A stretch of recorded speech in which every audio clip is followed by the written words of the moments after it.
اور یہ جو نعرے ہیں نا کہ اسلام میں فرقے نہیں ہیں، یہ ویسے ہی قرآن و سنت کی روشنی میں غلط ہیں. اسلام میں 73 فرقے ہیں، حدیث میں آتا ہے میری امت 73 فرقوں میں ڈیوائڈ ہوگی، جن میں ایک جنتی ہوگا اور 72 جہنمی ہوں گے. تو وہ ایک جنتی بھی تو فرقہ ہی ہوگا نا.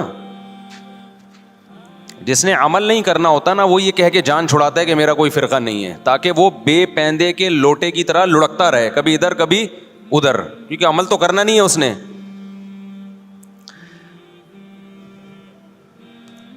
آپ نے دیکھا ہوگا نا سیاست دانوں میں لڑکتے ہیں، ادھر پیسے ملے ادھر چلے گئے، ادھر پیسے ملے ادھر چلے گئے، ادھر پیسے ملے ادھر چلے گئے. تو ان کو کیا کہا جاتا ہے سیاست کی زبان میں؟ لوٹا کہا جاتا ہے. بھائی تم ایک سیاسی جماعت کے بارے میں سوچو جو تمہیں صحیح لگے، پھر اس پہ ڈٹ جاؤ. تو اسلام میں بھی 73 فرقے ہوں گے، نبی نے فرمایا. عین ممکن ہے ابھی 73 نہ ہو، کم ہو، لیکن قرب قیامت تک کتنے ہو جائیں گے؟ 73. ہو سکتا ہے ابھی 73 نہ ہو، ابھی 7 ہوں یا 8 ہوں یا 10 ہوں یا 15 ہوں، لیکن ہیں. اب ان میں سے ایک کیا ہے؟ بولو. جنتی ہے. تو آپ کو پتا ہونا چاہیے. موضوع سے ہٹ کے تھوڑی سی بات کروں گا، کیونکہ اس بات کی بھی کو لوگ غلط پہلو دے سکتے ہیں کہ فرقوں سے مراد کیا ہے. یہ جو فروعی مسائل کا اختلاف ہوتا ہے ائمہ اربعہ میں، یہ فرقوں میں داخل نہیں ہے. یہ چیز رفع الیدین کے ساتھ نماز پڑھنا، بغیر رفع الیدین کے پڑھنا، آمین زور سے آمین آہستہ، یہ تو صحابہ کرام میں بھی اختلاف تھا. یہ تو صحابہ کے دور میں بھی تھا، حالانکہ صحابہ کے دور میں 2 فرقے نہیں تھے. تو قرآن و حدیث کی تشریح میں جب اختلاف ہوگا، اس اختلاف کو فرقہ واریت نہیں کہا جائے گا. یہ ان 73 فرقوں میں شامل نہیں ہوگا. جیسے نبی صلی اللہ علیہ وسلم نے صحابہ کا لشکر بھیجا کہ بنو قریظہ پہنچ کے نماز پڑھنا عصر کی، کئی بار یہ حدیث بیان کر چکا ہوں. راستے میں نماز کا وقت قضا ہونے لگا. بعض صحابہ نے کہا بھائی فوراً پڑھ لینی چاہیے، نبی کا حکم تھا، مگر نماز قضا ہونے کا تو نبی کو علم نہیں تھا کہ راستے میں قضا ہو جائے گی. بعض نے کہا نہیں، نبی کا مطلب کو چھوڑو، نبی کے الفاظ دیکھو، الفاظ یہی ہیں کہ نہیں پڑھنی. تو 2 فرقوں میں بڑھ گئے نا. ایک کہہ رہا ہے اثر پڑھنی ہے، ایک کہہ رہا ہے نہیں پڑھنی. لیکن نبی نے دونوں کو ملامت نہیں کی. وجہ کیا تھی؟ کہ یہ حدیث کی تشریح میں اختلاف کی وجہ سے 2 حصوں میں بٹے تھے، وہ رائے کا اختلاف ہوا تھا. تو یہ فرقہ واریت میں داخل نہیں ہے. یہ تو علماء میں ہوتا ہے، صحابہ میں ہوا.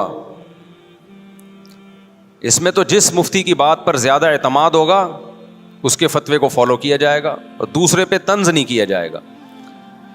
لیکن کچھ اختلافات اس سے اوپر کے ہیں. میں سمجھا پا رہا ہوں اپنی بات؟ آ رہی ہے نا؟ آسان مشکل بات تو نہیں کرنا میرے.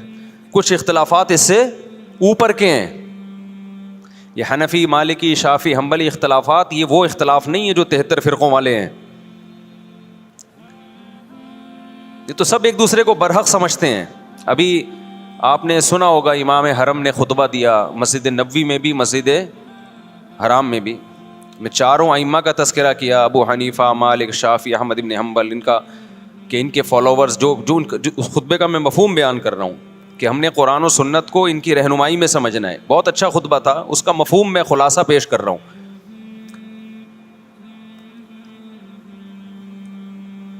تو یہ اختلاف تو فروعی اختلاف ہے، لیکن کچھ اختلافات کیا ہوتے ہیں؟ اوپر کے ہوتے ہیں. بیسک بنیادی عقیدوں کا اختلاف، ختم نبوت کا اختلاف. چھوٹا اختلاف ہے، بڑا اختلاف ہے؟ بڑا اختلاف ہے. قادیانی بھی اپنے آپ کو مسلمان کہتا ہے، اور ہم قادیانی کو مسلمان نہیں مانتے. اب کوئی آپ سے پوچھے قادیانی ہو یا نہیں ہو، آپ بولے میں فرقوں کو نہیں مانتا. او بھائی تو جان چھڑا رہا ہے اپنی. آپ کو مینشن کرنا پڑے گا کہ آپ ختم نبوت کے قائل ہو یا نہیں ہو. اگر قائل ہو تو اس کا مطلب آپ قادیانی نہیں ہو. معتزلہ ایک فرقہ تھا اسلام میں، اس کی کچھ باقیات ابھی بھی ہیں. قدریہ ایک فرقہ تھا اسلام میں. خوارج ایک فرقہ تھا اسلام میں. بہت سے فرقے تو ہوئے، بنے اور تحلیل ہو گئے، اپنی اصل فارم میں رہے نہیں. کچھ لوگوں نے تقدیر کا انکار کیا. اسلام میں ایسے فرقے بھی پیدا ہوئے. اب تقدیر کا جو انکار کیا انہوں نے, یہ چھوٹا اختلاف تھا یا بڑا اختلاف تھا؟ بولو, بولنا پڑے گا آپ لوگوں کو پلیز. یہ بڑا اختلاف تھا, کیونکہ تقدیر کا عقیدہ تواتر سے ثابت ہے, تواتر سے. اس کا انکار انسان کو گمراہ بنا دیتا ہے, اسلام نہیں مانتا ایسے شخص کو. کچھ لوگوں نے زکوٰۃ کا انکار کیا ابو بکر کے دور میں رضی اللہ عنہ. یہ چھوٹا اختلاف تھا, بڑا اختلاف تھا؟ بڑا اختلاف. ایک فرقہ وجود میں آیا, حضرت ابو بکر نے تلوار اٹھا کے ان کے خلاف جہاد کیا. جبریہ ایک فرقہ تھا, انہوں نے کہا کہ ہم مجبور ہیں, ہم جو عمل کرتے ہیں اپنے اختیار سے نہیں کرتے, گن پوائنٹ پہ اللہ ہم سے کرواتا ہے, چاہے نیکی ہو چاہے برائی ہو, ہمارے ارادے کا کوئی دخل نہیں ہے. جبکہ اسلام کیا کہتا ہے؟ فمن شاء فلیؤمن ومن شاء فلیکفر. تم اپنے اختیار سے نیکی بھی کرتے ہو, اپنے اختیار سے گناہ بھی کرتے ہو. ہاں یہ پہلے سے لکھا ہوا ہے, اللہ کے علم میں ہے کہ کون کیا کرے گا, تو اسی کے حساب سے کرے گا وہ, لیکن کرے گا اپنے اختیار سے. تو یہ بھی ایک فرقہ وجود میں آیا. ایک فرقہ وجود میں آیا جس نے کہا کہ ہم قیامت کے دن بھی ان آنکھوں سے اللہ کا دیدار نہیں کر سکتے.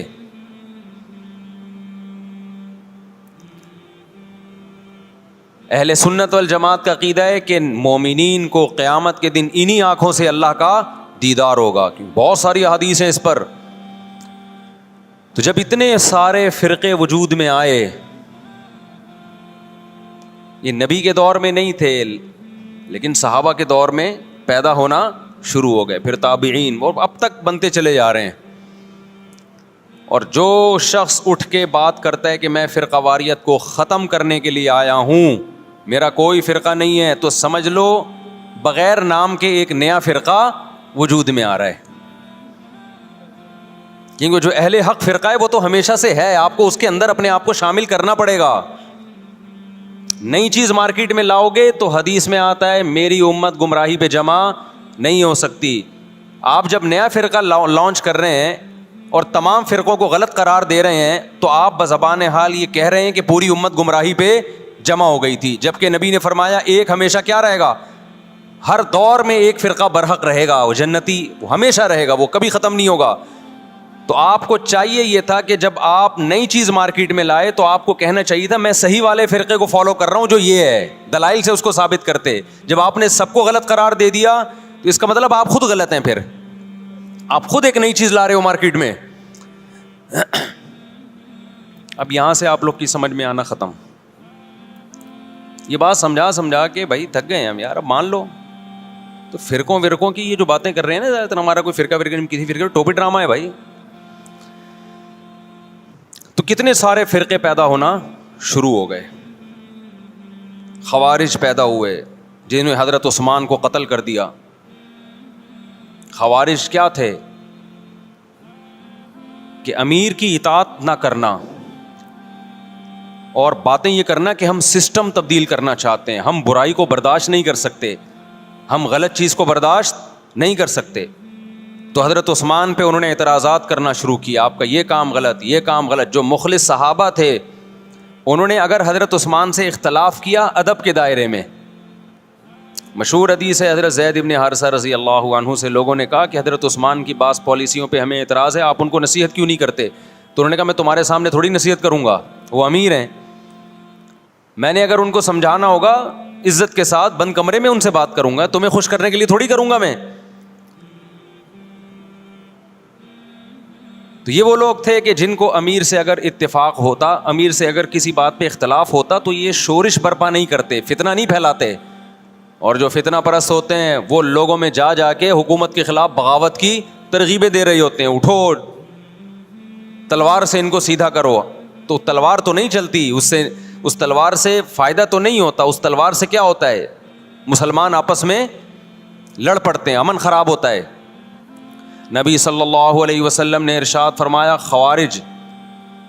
خوارج کے بارے میں, یہ ایک ایسا فرقہ ہے, فرمایا ان میں ان کی عبادت ایسی ہوگی کہ تم ان کی عبادت کو دیکھ کر اپنی عبادت کو کم سمجھو گے.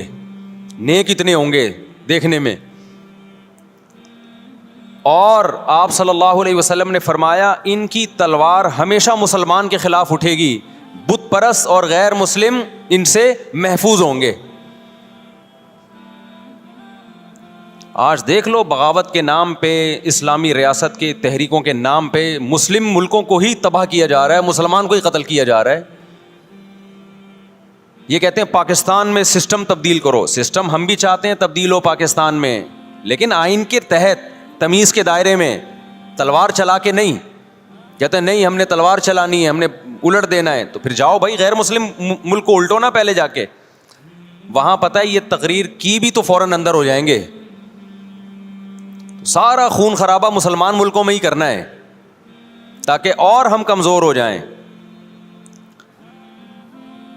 مجھے بہت لوگ کہتے ہیں مفتی صاحب آپ سسٹم کی تبدیلی کی بات کیوں نہیں کرتے. میں کہتا ہوں بھائی سسٹم کی تبدیلی کی ہم بات کرتے ہیں, لیکن وہ جو گراؤنڈ ریئلٹی کے مطابق ہو, جو سوٹیبل ہو. ورنہ مبہم نعرے لگا دینا کہ نظام بدل دو, خلافت قائم کر دو, سسٹم چینج کر دو, ایسے مبہم نعرے لگا کے نوجوان طبقے کو آپ اندھیری گلی میں بند کر دیں, یہ بہت آسان ہے. ایسا جنازہ جس کو پتہ ہی نہیں کہ دفنانا کہاں ہے ہم نے. تو باتیں کرنے پر گورنمنٹ کی طرف سے کوئی پابندی نہیں ہے, باتیں آپ بہت بڑی بڑی کریں. جو علماء سسٹم تبدیل کرنے کی کوشش میں لگے ہوئے ہیں نا, وہ باتیں کیے بغیر لگے ہوئے ہیں. اور جنہوں نے نہیں کرنا ہوتا وہ بار بار یہ نعرہ کیش کراتے ہیں, سسٹم چینج کرو, سسٹم. یہ ملا لوگ مسجدوں میں بند ہو کے بیٹھ گئے ہیں, یہ مدرسوں میں بند ہو کے بیٹھ گئے ہیں, یہ تسبیحیں ہاتھ میں لے کے بیٹھ گئے ہیں. آج کل ہر آدمی اٹھ کے نا ملا لوگوں کو اس طرح سے برا بلا کہہ رہا ہے. یہ ملا لوگ کچھ بھی نہیں کرتے, یہ مدرسوں میں بند ہو کے بیٹھ گئے, یہ دم درود کر رہے ہیں. بات کرو سسٹم کی تبدیلی کی. تو آپ کون سا سسٹم تبدیل کر رہے ہو بھائی؟ آپ بھی تو باتیں پھینک رہے ہو. اور جن ملا لوگوں کو آپ کہتے ہو نا یہ مدرسوں میں بند ہو کے بیٹھ گئے, کبھی آؤ ہم مدرسوں کی سیر کراتے ہیں آپ کو, تو پتہ چلے گا وہ سسٹم کی چینجنگ کے لیے کتنے مؤثر اقدام کر رہے ہیں. اور اب تک جو پاکستان میں اسلام بچا ہوا ہے وہ بھی انہی کی محنت کی وجہ سے بچا ہوا ہے. خالی پیلی کے دعوے, بس باتیں. ایک تو آج کے دور میں جس نے مشہور ہونا وہ مولویوں کو برا بلا کہنا شروع کرتے, اس کا منجن دبا کے بکتا ہے مارکیٹ میں. یہ سارے مولوی ایسے, سارے مولوی ایسے. لوگ کہتے ہیں ایک مسیحا آ گیا ہے بھائی, سب کو غلط کہہ دیا, اب یہ ہے صحیح. لیکن ان تلوں میں تیل ہوتا نہیں ہے, باتیں ہوتی ہیں باتیں. تو میں فرقوں کی بات کر رہا تھا محرم کے حوالے سے کہ آپ کو یہ مینشن کرنا پڑے گا آپ کدھر کے ہو, ادھر ہو یا ادھر ہو. تو میں عرض کر رہا تھا کہ اسلام میں بہت سارے فرقے پیدا ہوئے. ایک فرقہ پیدا ہوا جس نے کہا کہ قیامت کے دن ہم اللہ کا دیدار نہیں کر سکتے. تو ان تمام فرقوں میں صحیح کون ہے غلط کون ہے, اس کے لیے جو اہل حق لوگ تھے انہوں نے ایک معیار قرار دیا کہ یہ عقیدے جن کے ہوں گے تو ہم اس کو فرقہ ناجیہ سمجھیں گے, وہ فرقہ جو نجات پانے والا ہے. اور جن کے یہ عقیدے نہیں ہیں ہم ان کے بارے میں یقینی نہیں کہہ سکتے کہ قیامت کے دن ان کی نجات ہو جائے گی. وہ اللہ کی مرضی ان کو بخشتا ہے کہ نہیں بخشتا. اب آپ کہہ سکتے ہیں بھائی یہ علماء کیسے ٹھیکیدار بن گئے کہ بتائیں کہ یہ والا فرقہ جنتی ہے, باقی کیا ہیں, باقیوں کی کوئی گارنٹی نہیں ہے. تو علماء ٹھیکیدار نہیں تھے, علماء چوکیدار تھے. انہوں نے چوکیداری کی کہ قرآن و سنت کی روشنی میں غلط چیز کو اسلام کی طرف منسوب نہ ہونے دو. انہوں نے دیکھا کہ نبی صلی اللہ علیہ وسلم نے اس بارے میں ہمیں کیا ہدایات دی ہیں کہ جب فرقے اتنے سارے بن جائیں گے کون صحیح ہوگا کون غلط, تو خود پیغمبر ہی سے صحابہ نے پوچھا ہوگا نا. تو ہم اس حدیث پہ دیکھتے ہیں, معیار یہ بنایا. یہاں تک بس آ گئی, یہ بہت امپورٹنٹ بیان ہے, اس کو ہلکا نہ سمجھیں آپ لوگ. پھینکتا رہتا نا میں یہاں بیٹھ کے, آپ واہ واہ کرتے رہتے, واہ واہ واہ واہ, میرا کوئی فرقہ نہیں ہے, میرا کوئی فرقہ نہیں ہے, میں قرآن حدیث کی بات مانتا ہوں. تو قرآن حدیث کا لیبل تو ہر آدمی لگا رہا ہے. جس کے پاس بیٹھ جاؤ قرآنی آیات اور حدیث پڑھے گا اور اپنی مرضی کی تشریح کرنا شروع کر دے گا اس کی. جناب پروفیسر غامدی صاحب بھی قرآن حدیث کی بات کرتے ہیں, رجم کا انکار کرتے ہیں. وہ کہتے ہیں کہ کل آپ کا امتحان ہے تو آج رمضان کا روزہ چھوڑ سکتے ہیں. یہ دعویٰ وہ قرآن حدیث کی روشنی میں کرتے ہیں. آئی بات سمجھ میں؟ جب ان سے کہا جائے قرآن تو کہہ رہا ہے کہ سفر میں آپ نہ چھوڑ سکتے ہو روزہ، اور بیماری میں، پیپر نہ سفر ہے نہ بیماری ہے، تو وہ اجتہاد کرتے ہیں کہ دیکھو سفر میں روزہ چھوڑنے کی اجازت ہے، چونکہ مشقت ہوتی ہے نا، ٹینشن ہوتی ہے، پریشانی ہوتی ہے، تو امتحان میں بھی پریشانی ہے، قوم کا مستقبل داؤ پہ لگ جائے گا، لگا دیا نا قرآن و حدیث کی روشنی میں۔ پھر ان سے جب سوال پوچھا جائے کہ اچھا جی اگر سفر میں روزہ چھوڑنا ٹینشن کی وجہ سے، ہم تو کہتے ہیں چاروں ائمہ کا اجماع ہے ٹینشن وجہ نہیں ہے، سفر ہی وجہ ہے، چاہے ٹینشن نہ بھی ہو، لیکن اگر اس کی ریزن ٹینشن ہے تو جس سفر میں پھر ٹینشن نہ ہو، آرام دہ سفر ہو، اس میں روزہ چھوڑنے کی اجازت نہیں ہونی چاہیے۔ یہاں آگے وہ ڈنڈی مار جاتے ہیں کہ نہیں جی پھر بھی روزہ آپ چھوڑ سکتے ہو سفر میں۔ بھائی سفر میں آپ نماز کو مختصر کرو گے، 4 کی 2 پڑھو گے، چاہے ٹینشن ہو یا نہ ہو، تو سفر پہ مدار ہے، ٹینشن پہ نہیں ہے۔ غامدی صاحب کہتے ہیں ٹینشن پہ مدار ہے، لہذا امتحان میں بھی ٹینشن ہے، چھوڑ دو آپ روزہ۔ تو بھائی اگر ٹینشن پہ مدار ہے تو سفر میں اگر آپ سہولت سے سفر کر رہے ہو تو پھر 4 کی 2 کی اجازت نہیں ہونی، پھر پوری 4 ہونی چاہیے۔ تو یہ اصول فقہ ہے جو جناب غامدی صاحب نے نہیں پڑھا۔ اصول فقہ میں یہ چیزیں پڑھائی جاتی ہیں کہ کون سی دلیل کدھر فٹ کرنے کی ہے تاکہ مغالطہ نہ ہو۔ یہ علماء پڑھتے ہیں، یہ آج کل جو اسکالرز آ رہے ہیں وہ نہیں پڑھتے، لہذا وہ فیصلہ بھی نہیں کر سکتے کہ قرآن کی کون سی آیت کدھر فٹ ہو سکتی ہے کدھر نہیں ہو سکتی۔ سمجھتے ہو کہ نہیں سمجھتے ہو؟ تو اب 73 فرقے جہنم میں، 72 جہنم میں، 1 جنت میں، تو وہ ایک بھی فرقہ ہی ہوگا نا، یا یہ کہنا کہ اسلام میں کوئی فرقہ ہی نہیں ہے؟ تو وہ ایک کون سا؟ نبی صلی اللہ علیہ وسلم سے صحابہ نے پوچھا کون سا جنت میں جائے گا؟ آپ نے فرمایا ما انا علیہ و اصحابی۔ نام نہیں لیا کہ دیوبندی، بریلوی، اہل حدیث، شیعہ، سنی، رافضی، خوارج، کچھ نام نہیں لیا آپ نے، ورنہ سب وہ نام رکھ لیتے۔ تو آپ نے فرمایا ما انا علیہ و اصحابی، آپ نے علامت بتائی کہ جس پر میں اور میرے صحابہ۔ اس حدیث نے دودھ کا دودھ اور پانی کا پانی کر دیا۔